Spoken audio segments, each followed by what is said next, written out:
Vivo Y12a, a new budget device from Vivo।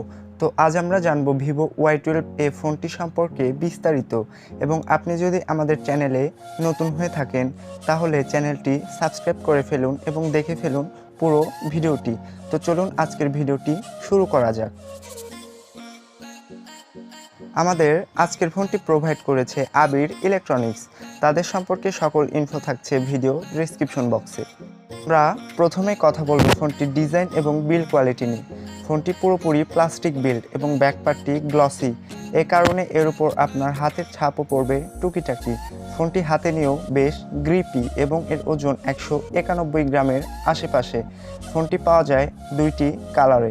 তো design যার যার ব্যক্তিগত ব্যাপার, তাই ডিজাইন নিয়ে বেশি কিছু বললাম না, তবে 12,000 টাকা বিবেচনা করলে এর ডিজাইন এবং বিল্ড কোয়ালিটি ভালোই ছিল।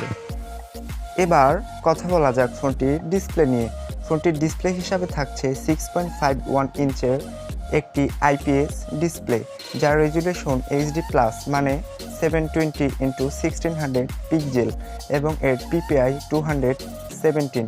এই ফোনের ডিসপ্লেটি ভিভো এই বাজেটের অন্য সকল ফোনের মতোই ছিল। বাজেট অনুযায়ী ডিসপ্লের কালার এবং অন্য ভিউ অ্যাঙ্গেল সব কিছু ছিল ঠিকঠাক, এবং এর ব্রাইটনেস এর জনিত তেমন কোনো সমস্যা ফেস করিনি। তবে ডিরেক্ট সানলাইট ব্যতীত সব জায়গাতেই এই ফোনটি ভালোভাবেই ব্যবহার করা যায়, এবং এই ফোনে থাকছে না কোনো প্রকার ডিসপ্লে প্রোটেকশন। এবার কথা বলা যাক ফোনটির ক্যামেরা নিয়ে। ফোনটির ক্যামেরা হিসাবে থাকছে ব্যাক সাইডে ডুয়াল ক্যামেরা, যার মেইন ক্যামেরাটি 13 মেগাপিক্সেলের সেন্সর, এবং সাথে থাকছে 2 মেগাপিক্সেলের ডেপথ সেন্সর, এবং ফ্রন্টে রয়েছে 8 মেগাপিক্সেলের সেলফি ক্যামেরা। ফোনটির ক্যামেরা কোয়ালিটি ছিল মোটামুটি, তবে ফেস স্মুথনিংয়ের ব্যাপারটা লক্ষ্য করেছি, এবং কালার এবং শার্পনেস ছিল মোটামুটি ঠিকঠাক। এবং ভিভো এবং ওপ্পোর ক্যামেরা একটু সেলফির দিক থেকে ভালো হয়, এটা সবাই জানে। তো দেখতে থাকুন আপনারা ক্যামেরার স্যাম্পলগুলি।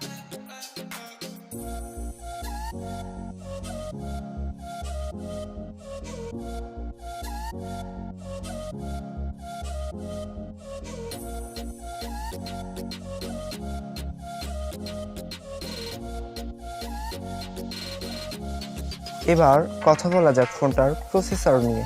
ফোনটিতে প্রসেসর হিসাবে থাকছে কোয়ালকম স্ন্যাপড্রাগন 439, যেটি অনেক পুরাতন একটি প্রসেসর, এবং যেটি 12 ন্যানোমিটার থ্রেডে বিল্ড করা একটি প্রসেসর। আমাদের নিয়মিত কাজগুলো এই ফোনটি দিয়ে ভালোই করা যাবে।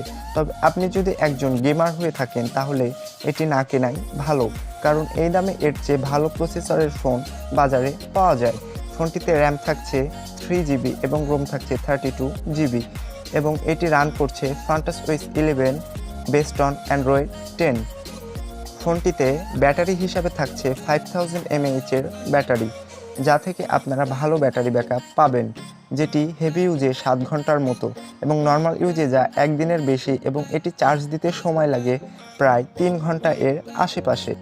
ফোনটিতে সিকিউরিটির জন্য ব্যবহার করা হয়েছে সাইড মাউন্টেড ফিঙ্গারপ্রিন্ট স্ক্যানার এবং ফেস আনলক, যেটি ফ্রন্ট ক্যামেরা বেস একটি ফেস আনলক, এবং যার স্পিড এবং অ্যাকুরেসি ছিল মোটামুটি, এবং সফটওয়্যার বেস ফেস আনলক যেহেতু, এ কারণে এটি অতটা সিকিউর নয়, এবং ফিঙ্গারপ্রিন্ট স্ক্যানারের স্পিড এবং অ্যাকুরেসি ছিল খুবই ভালো, এবং ভিভো এর অন্যান্য ফোনগুলোর মতো এটিও ছিল সুপার ফাস্ট, এবং এর কল এবং স্পিকার কোয়ালিটি ছিল ঠিকঠাক। এবার কথা বলা যাক এই ফোনটি কাদের জন্য কেনা ঠিক হবে। যারা 12,000 টাকা বাজেটে একটি গুড লুকিং ডিভাইস চান এবং নর্মাল ইউজার, তারা এই ফোনটি কিনতে পারেন, এবং সাথে তো বড় ব্যাটারি এবং বড় ডিসপ্লে এর সুবিধা রয়েছে।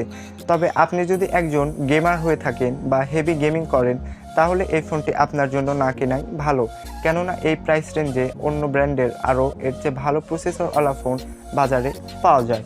তো কেনা না কেনার ডিসিশন বরাবরের মতোই আপনার।